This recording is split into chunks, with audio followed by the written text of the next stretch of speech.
얼마 전 영상에서 심각한 취업난으로 인해 청년층들이 연애와 결혼, 출산 등 많은 것을 포기하는 현상이 늘어나고 있으며 한국에서는 이들을 N포세대 그리고 일본에서는 사토리 세대라 부르고 있다고 했었죠. 이러한 현상이 일어나는 것은 중국 또한 예외가 아니었으니 바로 오늘 이야기의 주인공인 탕핑족이 그 대상입니다.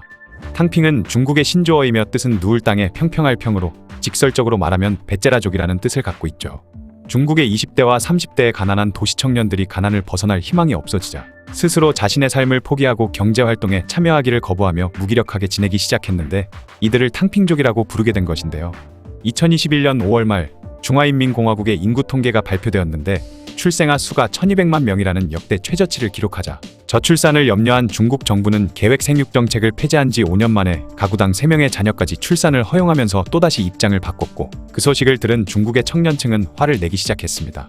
왜냐면 중국 정부의 3자녀 정책은 중국 남성에게 8명의 가족을 부양하라는 소리나 마찬가지였기 때문이죠. 중국 남성은 가부장제 때문에 처자식과 부모 외에 장인어른과 장모님까지 모시며 살아가고 있기 때문입니다. 중국의 대도시는 세계에서도 손꼽히는 부동산 가격을 자랑하지만 중국인들의 1인당 GDP는 한국의 3분의 1인 $10,000 초반대에 불과하며 이는 물가 변동 등을 감안하면 한국의 80년대 중후반 $5,000 수준에 해당하죠. 예를 들어 선전시의 소득 대비 집값 비율은 43.5로 43년간 먹지 않고 일해야 선전에서 집 한 채를 살 수 있는 정도라고 합니다. 전 세계에서 가장 집을 사기 힘든 곳 중 하나인 셈인데요.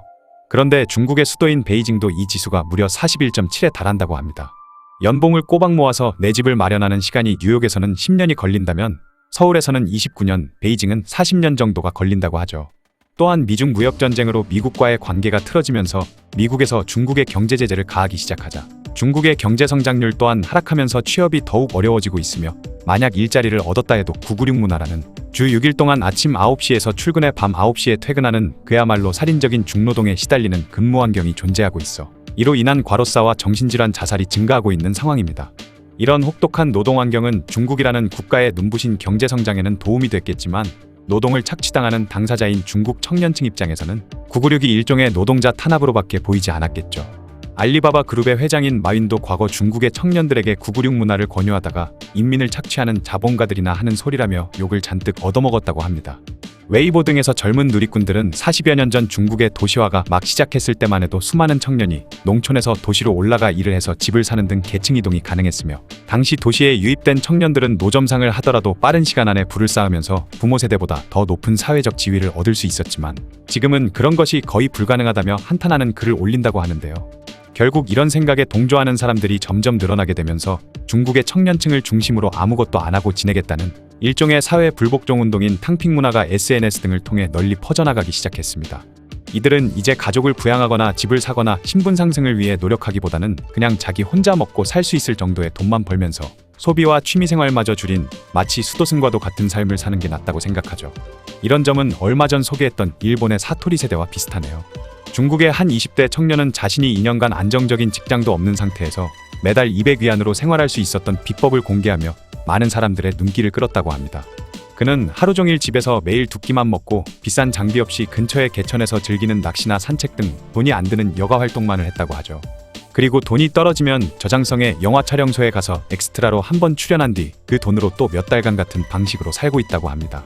말 그대로 극단적으로 소비를 줄인 예라고 할 수 있겠네요. 그는 열심히 일해봤자 사회 시스템과 자본가의 노예가 되어 매일 996 근무를 하면서 착취만 당한 끝에 결국 남는 건 병밖에 없다고 주장했죠.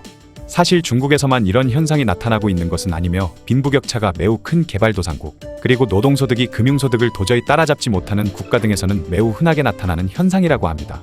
현재 우리나라에서도 평생 가족을 부양하기 위해 일만 하면서 살 바에는 아예 자식을 갖지 않겠다는 사람들도 많아지고 있기 때문에 정부가 출산율을 올리려고 많은 애를 썼지만 오히려 실패했으며 출산율이 더욱 떨어지면서 초저출산 국가가 된 상태라고 하죠.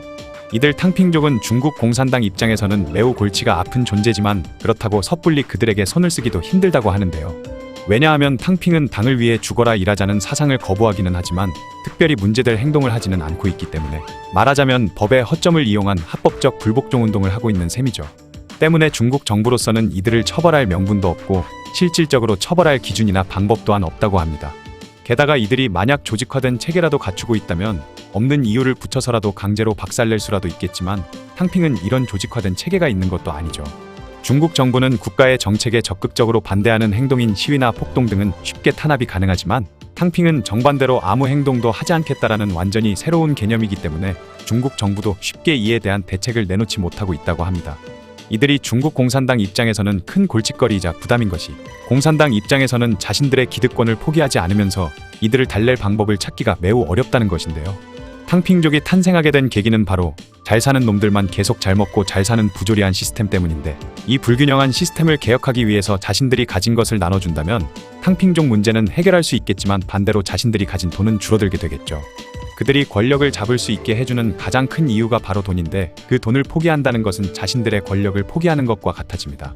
때문에 탕핑운동은 공산당의 리더십을 아예 뿌리부터 흔들고 있는 셈이죠. 심지어 국가의 미래를 책임진다고 볼 수 있는 명문대생들조차도 흔히 관시라 불리는 인맥이 없이는 출세가 불가능해서 이들 역시 취업난에 시달리고 있는 상황이기 때문에 청년들은 다들 희망이 없다고 생각하고 배째라 모드로 나오게 된 것입니다. 탕핑족의 이런 움직임은 주로 인터넷 밈이나 동영상 등으로 퍼져가고 있는데, 이들은 집 사지 말고 차 사지 말고 결혼하지 말고 아이를 낳지 않고 소비하지 않는다, 최저 생존 기준만 유지한다, 다른 사람의 돈벌이를 위한 기계나 착취당하는 노예가 되기를 거부한다 라고 주장합니다. 마치 한국의 오포세대 현상을 보는 듯한 중국식 오포세대라고 할 수 있죠. 이런 탕핑족들의 글을 본 많은 누리꾼들은 내가 드러누워 버리면 자본이 절대 나를 착취할 수 없다, 탕핑은 중국 젊은이들의 비폭력 비협조 운동이다라며 그들을 지지했습니다.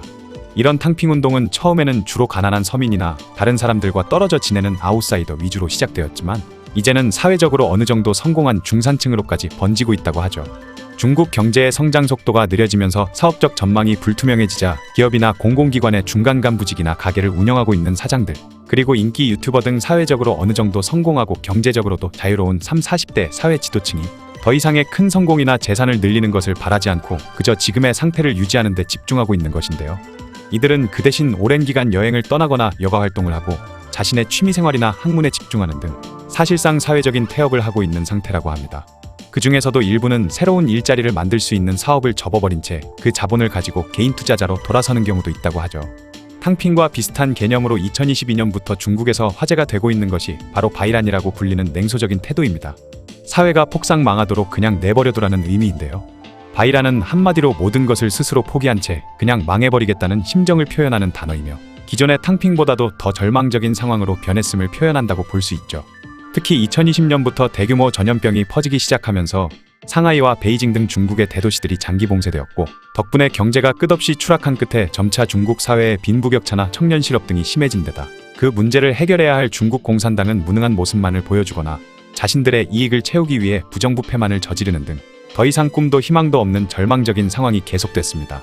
그러자 중국인들은 적극적으로 불만을 표시하거나 상황을 개선하기 위해 노력하기보다는 그냥 이대로 아예 폭삭 망하게 놔둬버리자는 그야말로 스스로에게 저주를 내리는 듯한 태도를 보여주고 있죠. 이런 태도가 중국 인터넷의 젊은 세대들의 공감을 얻어 퍼져나가자 중국 공산당에서는 더욱 철저하게 인터넷 검열을 하고 있는데, 공산당이 자신들이 가진 부를 다른 사람들과 나누지 않는 한 이 문제는 근본적으로 해결되기가 너무나도 어려워 보입니다.